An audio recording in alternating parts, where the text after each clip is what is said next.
Tumanggap tayo ng report, Kibuloy. Itinanggi ang lahat ng alegasyong ipinupukol laban sa kanya.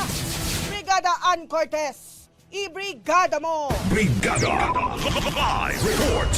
Pinabulaanan ni Apollo Kibuloy sa naging pagdinig ng Senate Committee on Women, Children, Family Relations and Gender Equality ang mga akusasyon laban sa kanya. Kabilang narito ang mga binanggit nila Teresita Valtewesa at Julia Tartova na di umano'y hinali sila ni Kibuloy.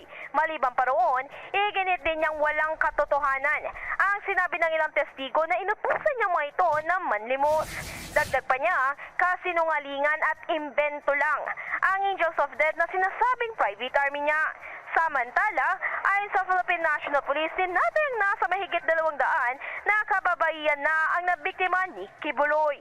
In the heart of changing lives, ito si Brigada Ann Cortez ng 105.1 Brigada News FM Manila, the Music News of Sports.